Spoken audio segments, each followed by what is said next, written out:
Welcome to the Murphy, Sam, and Jodi After the Show podcast. One of the things we didn't get to in the show today, I wanted to tell this story. We were talking about us losing our dog, Edie, while we were away, Murphy, during vacation. It was just the only bad day of our vacation.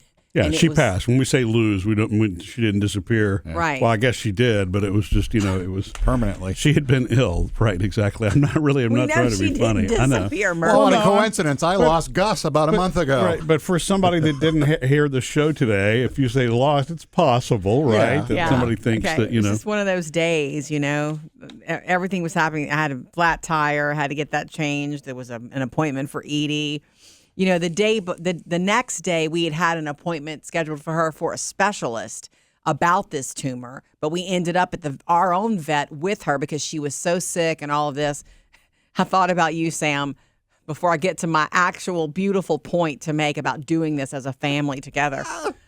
I had to, after I got the spare tire put on my car, I had to call the specialty vet appointment that I had. It was such a special appointment. 24-hour cancellation. 24-hour cancellation. And we were definitely at, an hour past what would have been 24 hours. I called and said, look, I know I have this appointment tomorrow. I know it's less than 24 hours. She's at our vet. She's probably not going to make it out of there today. That's how bad the situation has got. And has become... And you had to have a $50 deposit to get that appointment. Wow. And that's where I thought about you. Yeah. I didn't bring up the deposit, but they did. They were like, we're going to refund you your deposit. I was like, which thanks. is the right, sweet, special. I mean, that's the right way to do it, They were right? sweet. I felt like we're going to need it. Anyway, well, here's what's up. I mean, you walk in with a dog, you walk out with a receipt. That's... Anyway, look. Hey, I'm just proud of you that y'all went the extra mile and you were willing to, pay a little extra for the extra treatment. Of course, the we were going to. Because I know Murphy has a threshold. Yeah, well, it's the analysis versus the surgery, and It was going to be an analysis appointment. Anyway, she needed that, but unfortunately, and honestly, even if it had been done at the time the vet, had recommended it, it was too late. It was too late. Yeah. So that brings me to my point. We've done this many times that we've had to let our dogs go at the vet. Holding them. We've done it plenty because we're a dog family and we're always going to be. But I feel like that was the only time that the whole family was there. Phoebe didn't stay for the actual procedure. She couldn't. She left. But for at least an hour before we did the vet did the deed. We were the four of us. Me, Murphy, Taylor, and Phoebe, our daughters, were surrounding her, and we were just talking and petting her and loving on her and all of that. But it was a mom-daughter moment for me with Taylor, our oldest, because she asked the question my mom's heart almost stopped when she said it, because she was like, "Are we sure this is the only option?" We had decided as a family we were going to let her go peacefully right there.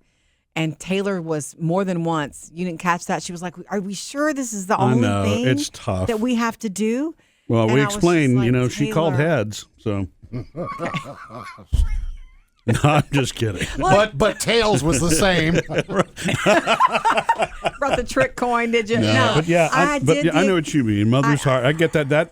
I felt that too, and it's tough. Look, even as adults, and she's an adult, but as many times as we've done this, it's always it's a really hard decision to make, even when you have the facts and everything's in front of your face, right? That's I get it. It's not a hard decision for me. I don't know what it's hard to do. Yeah, I don't like doing it, but I also. A final gift to that dog was to give her a peaceful exit. To me, it's be brave enough, be the leader, and give that precious dog a peaceful, goodbye. Because the alternative that Taylor was hoping for was let's love on her a couple more days. Let's bring her home. But to me, remember, she was throwing up all over the house. She was uncomfortable. She was making strange noises. The tumor had grown. So I was like, Taylor, if we bring her home, it's going to be harder for her. Yeah. I don't want her last moments on this earth to be hard. And it was hard for me to say that to her. but that's what you have to do. Well, so the decision point can be easy if you've got the facts. The timing is still not the easy one. Correct. Right? See, I mean, so, and that's what you and I have gone through a bunch of times, before. We like didn't. How long to wait? Right. And I mean, we knew July 4th and holiday rates were going to be coming soon. Okay. And I was about to I'm sorry. I guess I need to stop doing this. Two-headed quarter, I'm just kidding. holiday rates. I was about to shout out to Edie being the only dog who actually during not business hours. She was during business hours. I really appreciate this, Edie. We were done before 5 p.m. that day, and it was a weekday. So, if you're new to the podcast or our show, obviously humor is the way that we deal with some things. Everything. But it was a beautiful, peaceful experience, and our vet was really awesome. I think it was surprising to me, the decision and the speed that we had to make it. But the X-ray told the story, and the way that Edie had been acting the 24 hours before absolutely told the story. You have to get in that mindset. It took me a minute to get there. It really did. And this is the dog that I said there, in the show, I did not really want to love this dog when we first got her. She was a mess. I mean, she was just kind of gross, and she, we was took awkward. her from the shelter during COVID, and we were going to foster her. And just try to find her a home. And not long into having her, we realized she's going to be hard to rehome. Well, yeah, no one wanted her. She didn't show and that well. sounds awful. She did not show well. And the reason she didn't show well is she was so timid. She was submissive, I guess. Completely timid. And lost. She wasn't that happy that you kind of look for. So she needed the environment that we gave her. And I wound up loving her. I mean, I know she was a goofball the entire time that we had her, and she had some high maintenance moments. But it was difficult for me at that last minute. I realized, wow, I really was her person. I mean, she claimed Murphy. me. Oh, God. And none of our dogs. We've had, how many dogs have we had? I mean, I know you've, lots. Through the years, between the ones we've kept and fostered, over 40 dogs. But none have ever really claimed to me. In fact, there were a few that were the opposite of that. They didn't care. Did not like Murphy. Right. Or they just didn't like guys in general. So, yeah, it was and I was really... I'm respectful of both Taylor and Phoebe when it comes to either wanting to experience that or not. In the past, Taylor's not wanted to be there. She did not want to be there for that, and I just think that she felt it was, important. The other thing, on a positive note, and you and I haven't talked about this yet, Jodi, that I really felt good about that day, because it was an insane day. You popped a tire before we, were going to the appointment. Yeah. And that was an unexpected kind of thing. You and I had actually had a nice lunch that day. Yeah. And she calls me and she's like, I need you to come here. The tire's flat. And so popped the tire. We knew we were going to have that towed and replaced and all those things that went with that. The Edie thing, which we were already concerned about managing, but none of it wound up being a stressed out situation. Do you notice that?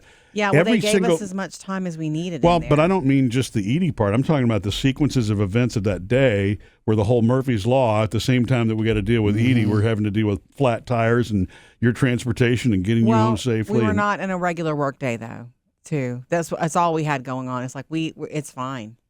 That's one reason I think we weren't in a regular work day. Oh, I was going to give us more credit than that, but if you think it's just because we were, that's fine. Okay.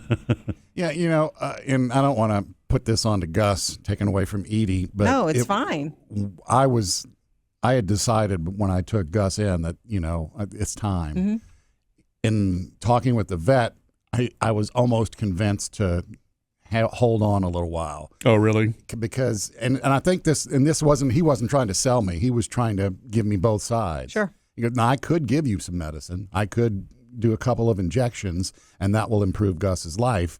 But you'll probably be back here next week with the same thing once that wears off. Mm-hmm. Yeah. And it's like you said, it's going to be even harder next time.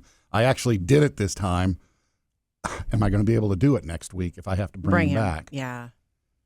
I didn't know that. Yeah. See, I don't remember that situation ever coming our way. It's always that was been my vet. Right. Oh, yeah. Our situations have always been, we recommend you do this. Yeah. But they don't push you either. Yeah. Right. He didn't push me. Yeah. No, they didn't. And they even with the suggestion, and I think our vet was very thorough with us about this is really what she's going to be like in the next 24 hours. Yeah. But but even still, and obviously it's because it's not human nature to have to bring something to an end like that. Yeah. You know what I'm saying? It's really, I think that's another reason that it's incredible hesitation, because it never feels right.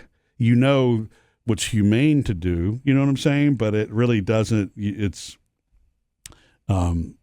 always winds up, in that same place where you're going to doubt for a minute and you're going to wonder, and because you're not usually in control, and you hope that you're not promoting any sort of suffering or anything like that, and you just I guess at the end of the day, it's like anything else, you do the best that you can. And I think that's what we did with some of our other dogs, although some of the cases where Chevy was probably a day longer than we should have, it's